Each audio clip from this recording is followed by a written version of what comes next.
Bonsoir madame, bonsoir monsieur, très ravi de vous savoir très nombreux ce soir pour suivre notre émission Point de vue qui va tourner essentiellement autour des consultations présidentielles, consultations qui sont déjà en cours, avec en tête le chef de l'État, en train de s'entretenir avec plusieurs délégués de la société civile et du monde politique. Alors, ce soir pour en parler, un invité, Maître Jacquemain Chabani, une personnalité bien connue, cadre de l'UDPS et président de la CEP, c'est-à-dire la commission électorale permanente. Merci Maître Jacquemain Chabani d'avoir accepté notre invitation. Soyez donc les bienvenus sur ce plateau. Alors, la toute première question, Maître Chabani, est-ce que les consultations initiées par le chef de l'État sont la résultante de plusieurs accros qui se sont accumulés sur les chemins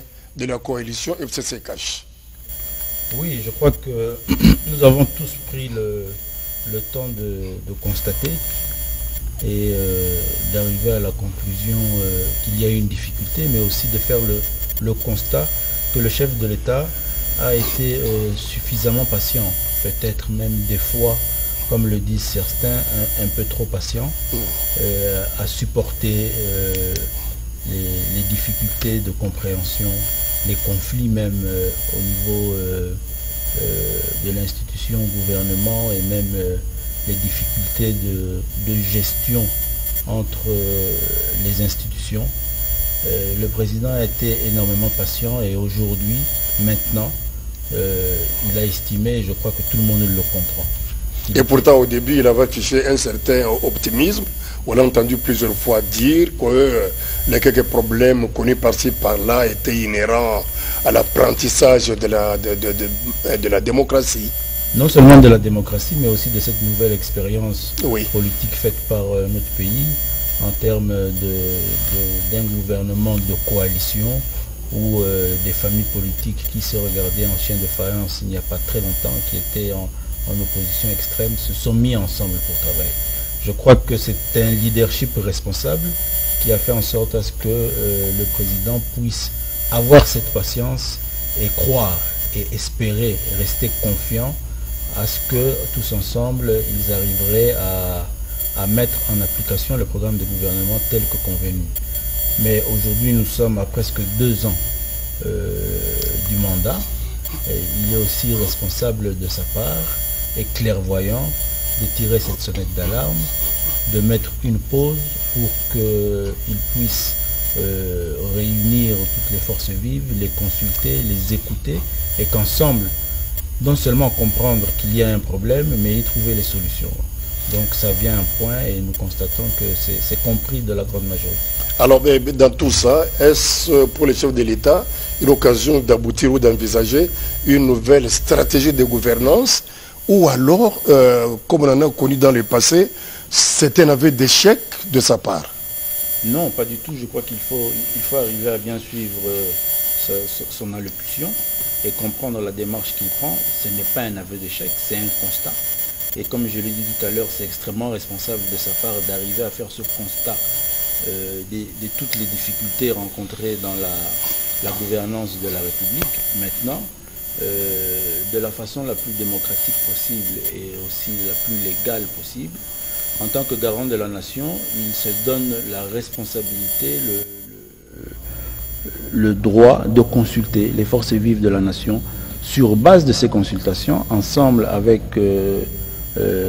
cette majorité de la représentation de la classe politique congolaise, mais aussi de la société civile. Sur base de ces consultations, le président de la République prendra les nouvelles orientations. Et comme il l'a dit, il les communiquera à la nation congolaise dans ses prochaines allocutions. Alors, en quoi ces consultations seront-elles différentes de celles qu'on a connues dans le passé? On a connu plusieurs formes dans ce sens.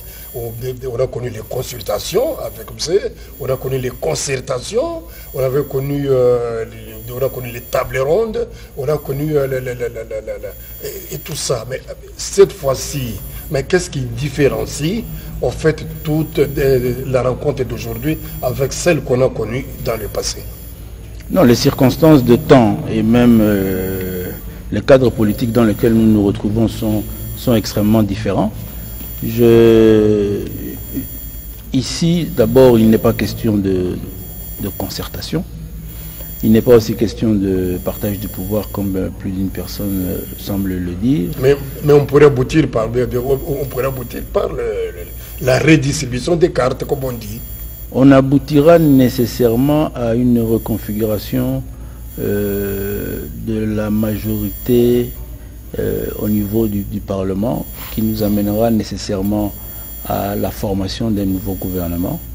Effectivement, la grande difficulté identifiée par le président de la République, elle est dans la gouvernance de la République, qui est de la responsabilité du gouvernement national. Donc le problème que le président de la République cherche à régler, c'est d'avoir avec lui un gouvernement non seulement responsable, mais un gouvernement, une équipe de travail qui regarde dans la même direction pour faire avancer les dossiers de la République. Le chef de l'État est arrivé à un constat où au sein de la coalition, les regards n'allaient pas dans la même direction, les intentions n'étaient pas les mêmes, les objectifs n'étaient pas les mêmes, et encore plus, et ce qui est dangereux, c'est que l'intérêt du peuple congolais, de la République, n'était pas celui de tous les gouvernants. Alors clairement, maître, ça dit qu'aujourd'hui, on doit en arriver à démanteler la coalition.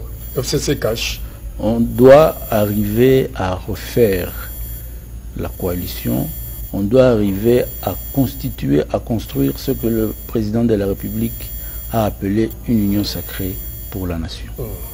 Avec lui, autour de lui, au sein de notre Parlement, avec la classe politique et la société civile, on doit arriver à s'identifier pour l'intérêt de la République, amener ce pays au cours de ce mandat, des 3 années qu'il nous reste, à remplir ce devoir républicain qui est de faire le bien-être du peuple congolais. Alors, qu'est-ce que vous dites, maître Germain, quand on accuse, vous avez lu plusieurs fois aussi bien que moi, qu'est-ce que vous dites quand on accuse le chef de l'État, on dit de lui qu'il ne respecte pas les accords. Aujourd'hui, alors, est-ce qu'il y a eu un accord FCC cache?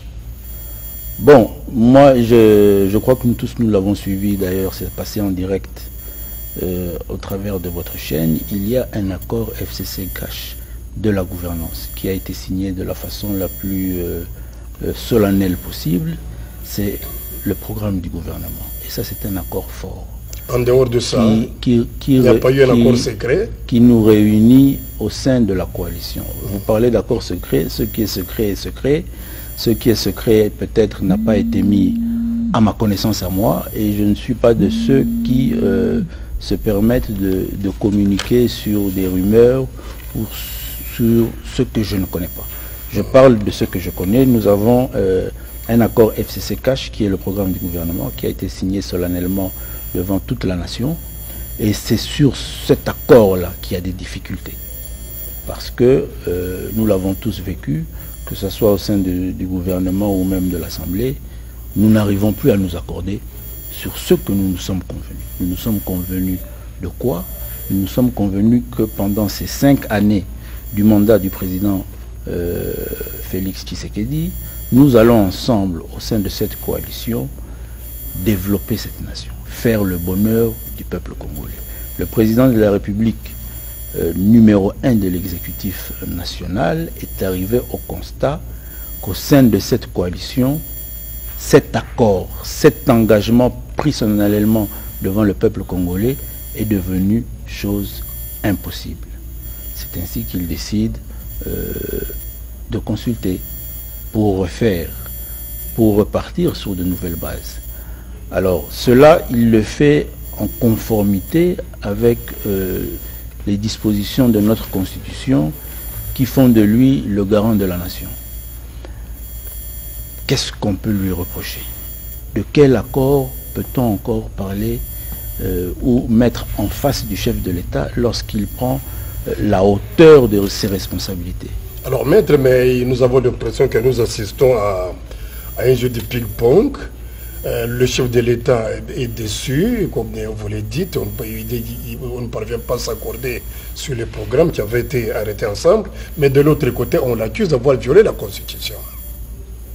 Non, il ne suffit pas d'accuser le chef de l'État d'avoir violé la Constitution. En ce qui concerne notamment les nominations au sein de l'appareil judiciaire et même dans les entreprises. Non, je crois que d'abord, ce sont des questions hautement légales et juridiques.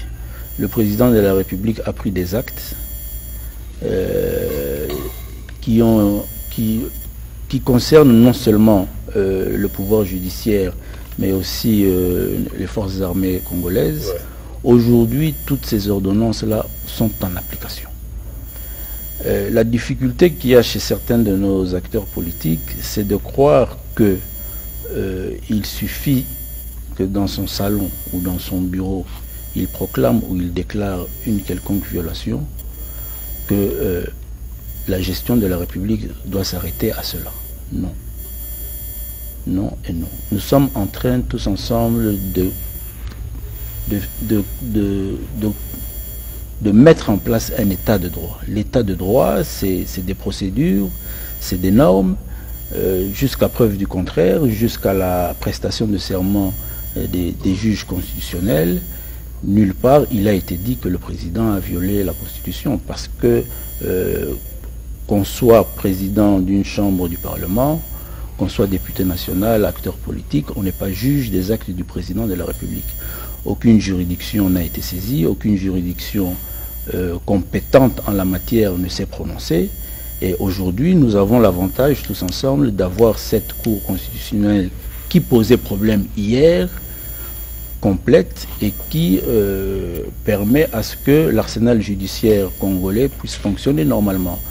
Donc je crois que ce sont des discours politiciens qui ne nous font pas avancer et qui sont d'ailleurs derrière nous. Et personne, comme je le disais tout à l'heure, ne peut estimer pouvoir démontrer une quelconque violation dans les actes pris par le président de la République. Alors revenons au message du chef de l'État, Maître Jacquemain Chabani.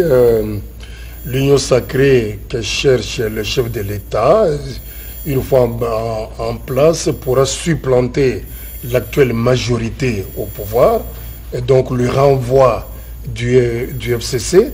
Est-ce que ce n'est pas une façon de déplacer le problème plutôt que de le résoudre pour le chef de l'État?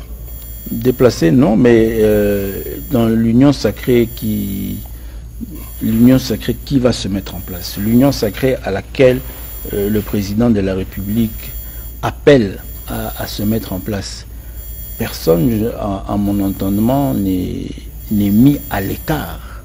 Le président de la République va consulter toutes les forces vives de la société civile et de la classe politique. Il consultera toutes les forces vives disponibles à discuter avec lui, disponibles à lui transmettre son cahier de charges, disponibles à apporter un plus à la bonne gestion et à la bonne gouvernance de la République. Donc dans ce cadre-là, je crois qu'aucun Congolais ne peut aujourd'hui dire qu'il a été mis à l'écart et qu'on a contourné un quelconque problème. Bien au contraire, ces consultations vont permettre de mieux recadrer les questions de gouvernance de la République. Et si on n'arrive pas alors à éteindre ou à avoir cette nouvelle majorité, qu'est-ce qu'on fait? On fait marche arrière? Non, on y arrivera. On y arrivera. Je crois que nous tous, nous sommes en train d'observer et de vivre l'engouement par lequel la grande majorité de la classe politique, de la société civile, des forces vives de la nation ont été emportées par le discours du président de la République. Nous tous, nous sommes en train de vivre les demandes de toutes ces organisations de la société civile, de toutes ces structures de la classe politique qui demandent à être reçues, consultées par le chef de l'État pour lui faire part chacune de ces cahiers de charges, de ces prétentions. Tout cet engouement, toute cette dynamique démontre qu'ensemble, Congolais, nous arrivons à trouver les bonnes réponses à cette difficulté que nous sommes en train de traverser, qui est une difficulté aussi que nous devrions tous comprendre, parce que c'était pour nous une nouvelle expérience, la coalition. Nous l'avons vécu pendant, aujourd'hui je peux dire 2 ans, pratiquement. Nous avons tiré les leçons et les conséquences de cette expérience de 2 années. Et aujourd'hui, aguerri de cela, cet engouement démontre que chacun de nous, chacune de ces organisations a une bribe de réponse, de solution à remettre au chef de l'État, qui lui en fera la sommation et en tirera les bonnes leçons, les bonnes conclusions en tant que garant de la nation pour remettre le pays sur les rails pour les 3 années qui nous restent ici, de manière à ce que le mandat se conclue, excusez-moi, de la façon la plus positive possible. Alors, est-ce que tout le monde a répondu favorablement à l'invitation du chef de l'État? Jusqu'à présent, je peux dire oui. Les consultations ont commencé hier avec les organisations citoyennes et certaines organisations de la société civile. Si je ne me trompe pas... Le problème, c'est surtout du côté des partis politiques ou des regroupements politiques. Oui, c'est ce que je dis. Si je ne me trompe pas, aujourd'hui, les mouvements citoyens sont sur l'agenda du chef de l'État. Et les jours qui viennent ici, les organisations politiques seront inscrites, sont inscrites, parce que les invitations circulent déjà. Mais comme je le dis, l'engouement est comme on ne peut pas s'imaginer. Je ne sais pas comment le protocole du président de la République gère toute cette situation. Je reste convaincu que tous, dans la grande majorité, c'est vrai que l'exception, il faut toujours l'inscrire dans de telles activités, mais la grande majorité sera consultée, reçue par le chef de l'État, et c'est cela le plus important. Et à votre avis, cet engouement est motivé par quoi? Cet engouement est nécessairement motivé par le fait que... Est-ce que ce n'est pas le fait qu'au bout du compte, on voit le gâteau? Non, non, je ne crois pas. Parce que le président de la République peut consulter une centaine de structures ou d'organisations de la société civile et de la classe politique, peut-être même 1000. Mais je ne crois pas qu'il y a un quelconque gâteau pour autant de représentation. Je suis convaincu que l'engouement est dû au fait d'abord que dans la grande majorité, tout le monde est arrivé aux mêmes conclusions que le chef de l'État sur les difficultés qu'a rencontré la gouvernance de la République pendant ces 2 années. Dans la grande majorité aussi, tous sont convaincus qu'il y a moyen de réparer et d'arranger très rapidement pour l'intérêt général de la nation. Dans la grande majorité, nous sommes Congolais et nous avons tous intérêt à ce qu'ensemble nous puissions faire en sorte à ce que ce pays aille de l'avant, que ce pays se développe, que ce peuple a droit au bonheur et que nous, les élites, les cadres, les leaders de la société civile, de la classe politique, nous avons cette responsabilité et ce devoir de donner le bonheur au peuple congolais. Et qu'à travers cet exercice auquel le président de la République nous invite, c'est une occasion de participer et de jouer ce rôle, de faire en sorte à ce que ce pays se remette debout et aille de l'avant. Sans débauchage? Sans débauchage aucun, sans débauchage aucun. Faire participer un citoyen congolais à la vie active de la politique du pays n'a rien à voir avec du débauchage.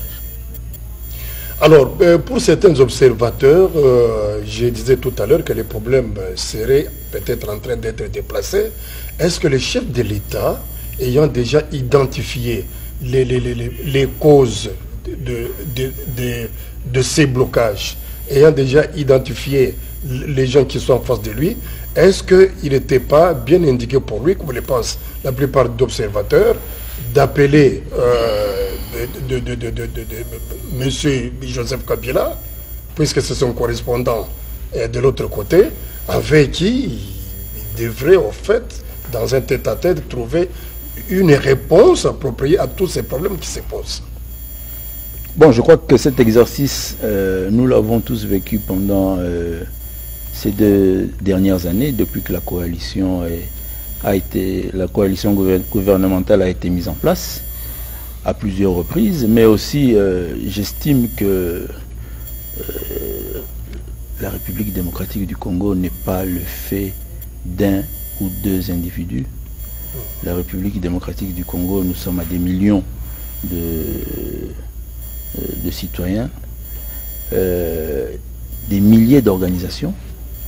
Et après un exercice de plus de 2 ans, avec toutes les difficultés rencontrées, je crois que le président de la République a pris la bonne voie en élargissant sa sphère de consultation, sa sphère de débat et de dialogue. Donc oui, si effectivement le FCC représente ce qu'il représente au lendemain des élections de 2018, oui, si effectivement le sénateur Joseph Kabila en est l'autorité morale, oui, si effectivement ils se sont consultés dans ce cadre-là, en rapport avec l'accord gouvernemental FCC-CACH pendant 2 ans, mais si encore cela n'a pas marché et nous a amené à d'énormes difficultés telles que le chef de l'État les a énumérées dans son discours, je crois qu'en tant que garant de la nation, il est aussi de sa responsabilité et de son devoir d'élargir pour trouver enfin les solutions. Parce que après 2 ans d'une situation telle que décrite par lui-même dans son discours, une situation de conflit, de difficulté,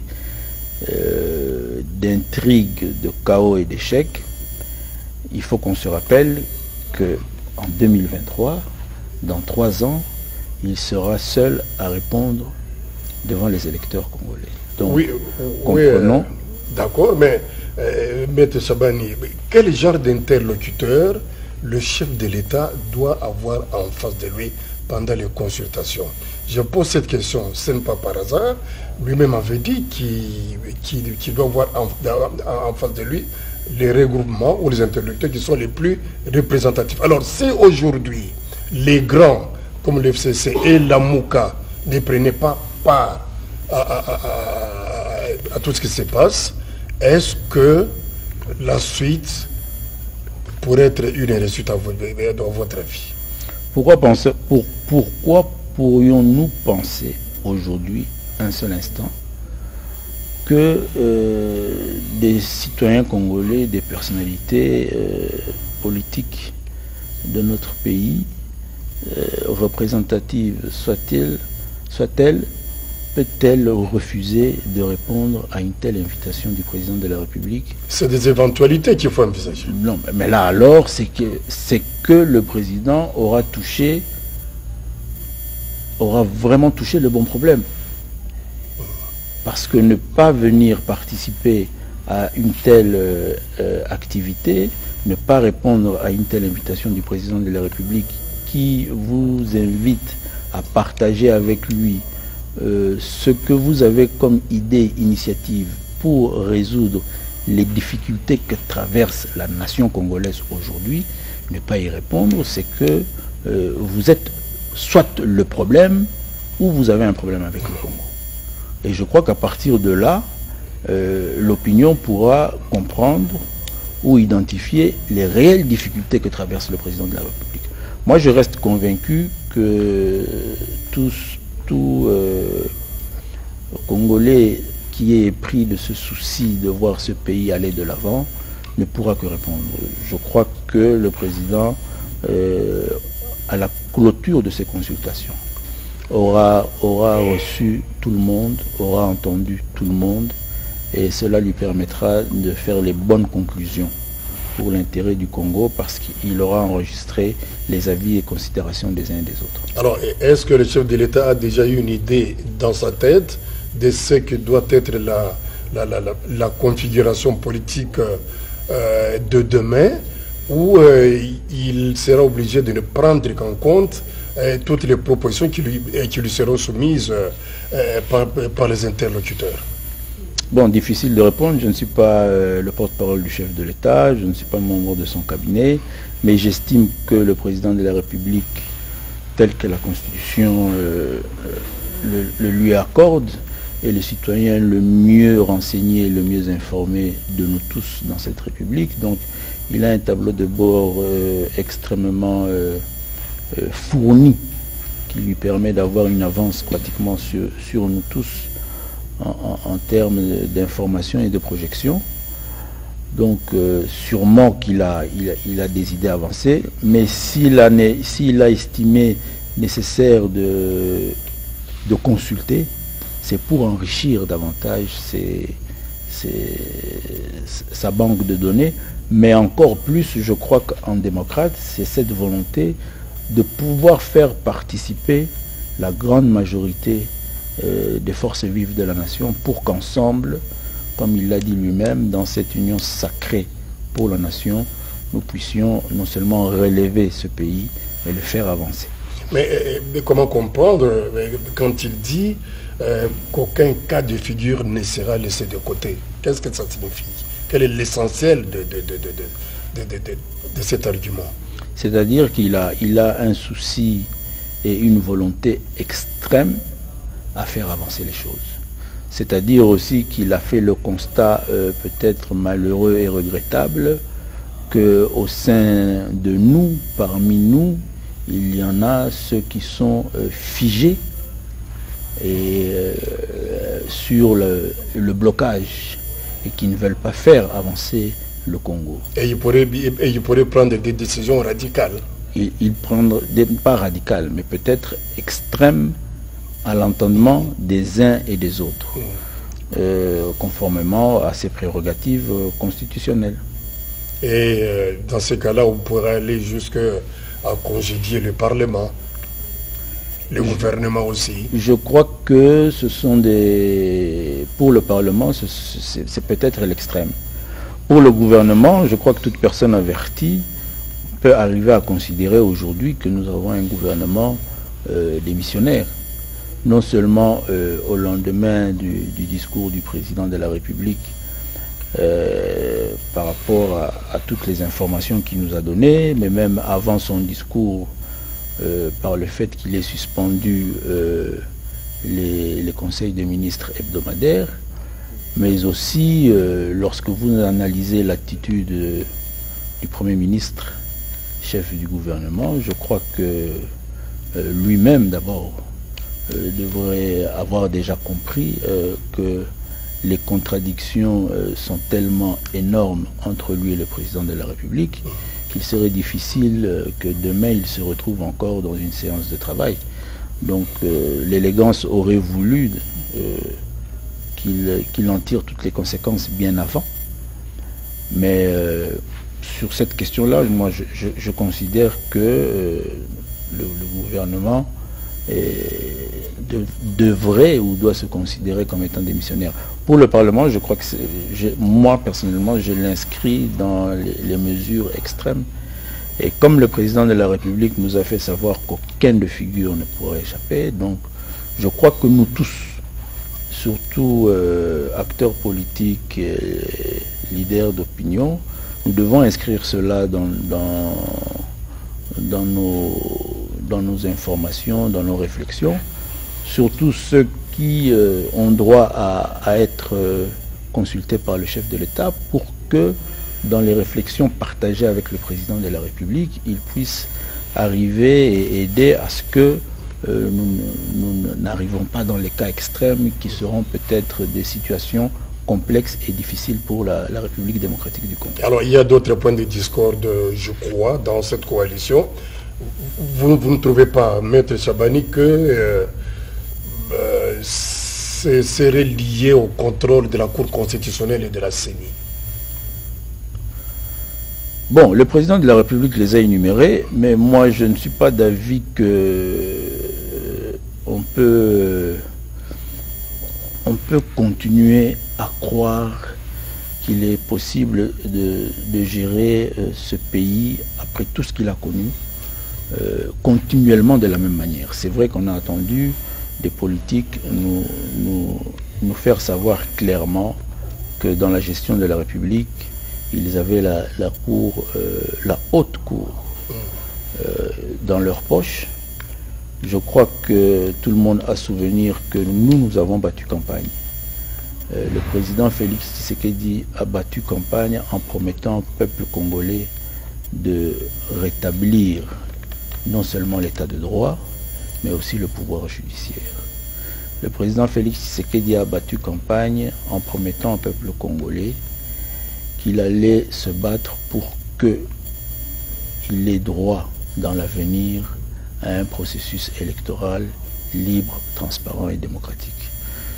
Le président Félix l'a encore inscrit dans son discours au Congrès en termes de sa volonté des réformes du processus électoral. Donc j'estime que c'est extrêmement dangereux que le débat politique se focalise et se bloque sur de telles questions qui sont inscrites dans nos constitutions en termes d'un pouvoir judiciaire indépendant, qui sont inscrites en termes d'un processus électoral libre, transparent et démocratique. Oui, effectivement, nous l'avons constaté, la session parlementaire de mars s'est clôturée malheureusement sans que ces dossiers ne puissent évoluer. Et pourtant, justement, on a vu la rue reprendre encore de plus belle dans différentes grandes villes de la République.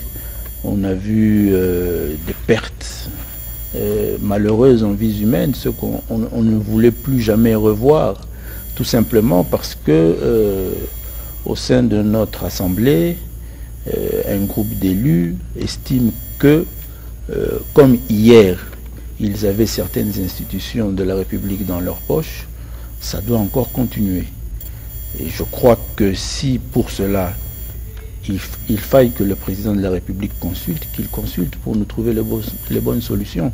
Si pour cela aussi, il faudrait que, aux conclusions de ces consultations, le chef de l'État aille dans des directions extrêmes, si c'est le prix à payer pour que ce pays connaisse réellement un pouvoir judiciaire indépendant, pour que ce pays connaisse réellement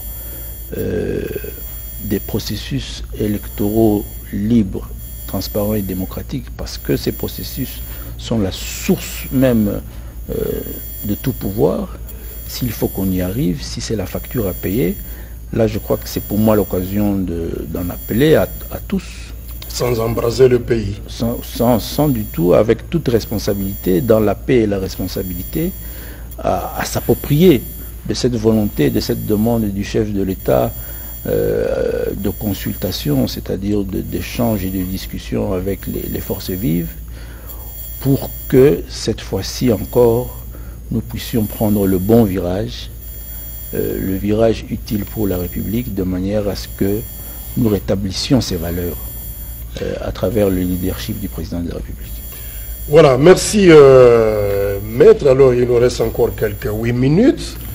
Pendant que la classe politique ainsi que les groupements sociaux sont en train de s'élever vers les palais de la nation, il y a l'insécurité qui continue à couver du côté de Minembwe aujourd'hui.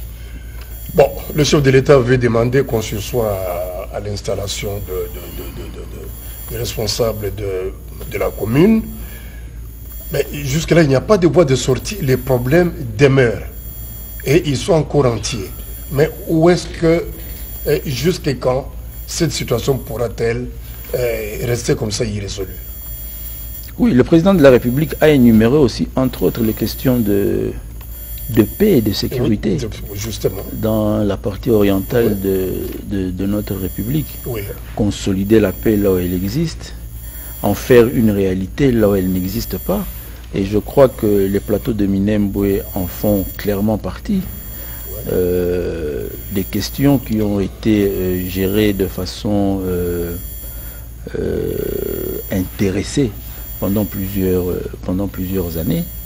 Il faudrait qu'on arrive bien aujourd'hui à les gérer et à y trouver des solutions de la façon la plus objective possible.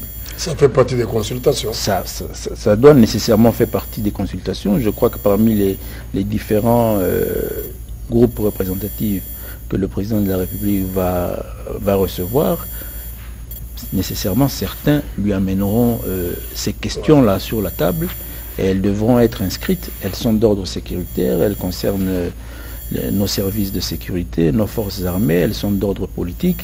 Nous avons eu une plénière très chaude la semaine passée avec la présence du ministre de la décentralisation, où nous avons entendu beaucoup de choses. On faisait savoir que c'était des questions dangereuses, des questions sur lesquelles on n'avait pas droit de parler. Donc, c'est dire, et ça révèle le fait qu'il y a d'énormes problèmes qui bloquent la bonne gestion de la République, et je crois que c'est des dossiers qui doivent s'intégrer dans ces consultations et qui doivent permettre au président de la République, au lendemain de ces consultations, dans la nouvelle dynamique qui en sortira, de permettre à la résolution de toutes ces questions. Le président avait instruit son ministre de l'Intérieur sur ce dossier. Il a promis la mise en place d'une commission de scientifiques qui vont étudier la question. Je crois que tout ceci doit s'inscrire dans cette dynamique des consultations, des solutions à venir, de la nouvelle gestion de la République qui viendra au lendemain de ces consultations et qui nous permettra d'aller d'un nouveau pas. Oui, il y a aussi les cas de Béni et puis dans l'Ituri également. Hein. Exactement, toutes ces questions d'insécurité, vous savez que le chef de l'État les a hérités et que tout autour de ces dossiers s'entremêlent bien d'autres, avec beaucoup de complicité en interne, malheureusement, qui peuvent être aussi épinglés parmi les dossiers bloqués par certains des nôtres responsables des institutions, identifiés par le chef de l'État. Et je crois que c'est tout ça qu'il faut qu'on arrive à régler, de manière à créer réellement cette union sacrée pour la nation, où tous ensemble nous regardons dans la même direction, tous ensemble nous avons le même souci du peuple, tous ensemble nous sommes touchés, nous pleurons ensemble lorsque, que ce soit à l'Est ou à l'Ouest, la vie d'un Congolais est perdue par le fait de ces insécurités qui, malheureusement, par moments font l'objet des groupes mafieux qui s'enrichissent à l'extérieur du pays ou ici même à Kinshasa.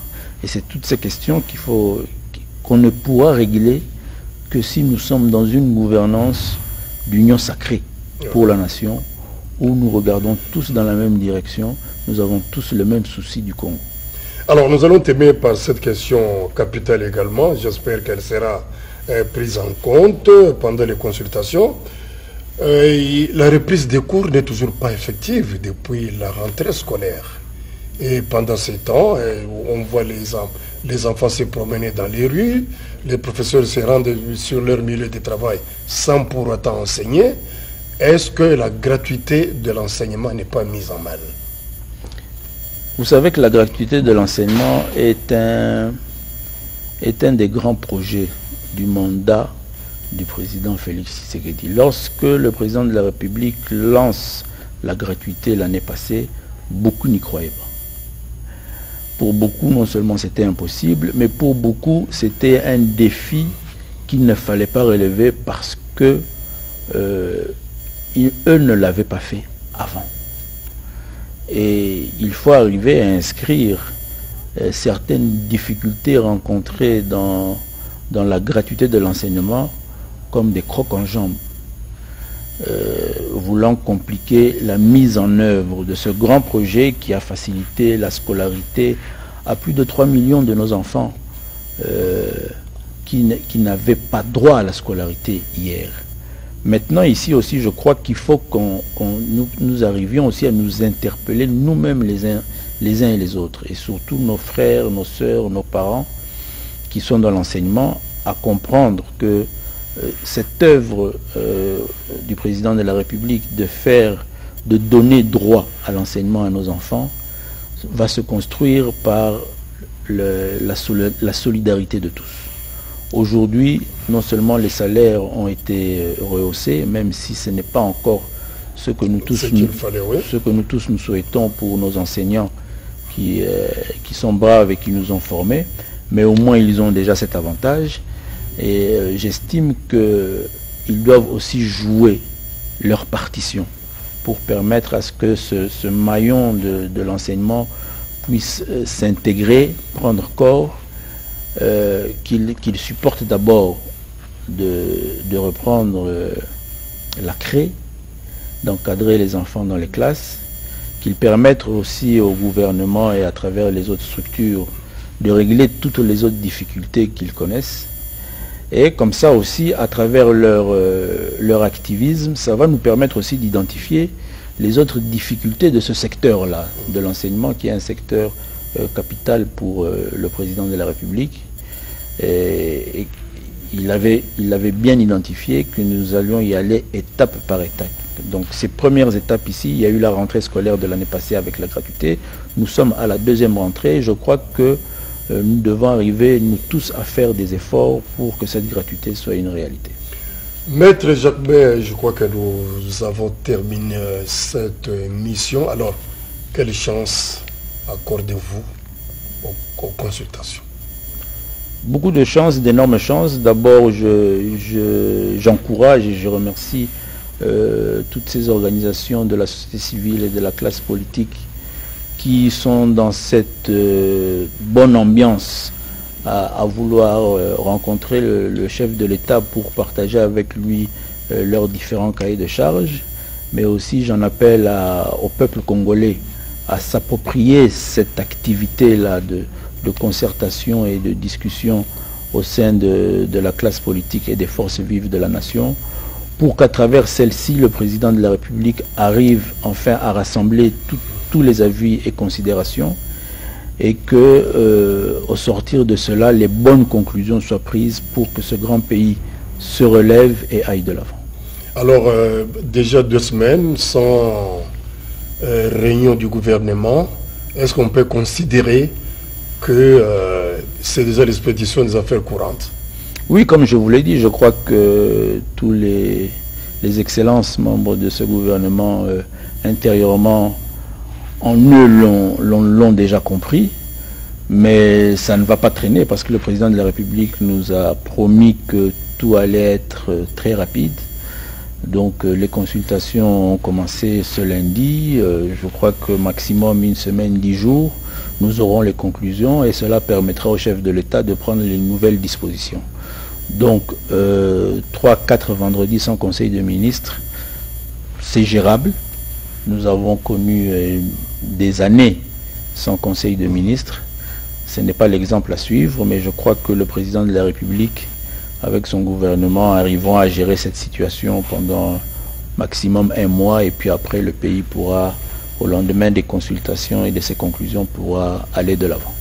Voilà, c'est donc terminé pour aujourd'hui. Merci Maître Chabani. Je crois qu'on aura l'occasion de vous avoir sur ce plateau à l'issue de ces consultations pour un autre commentaire.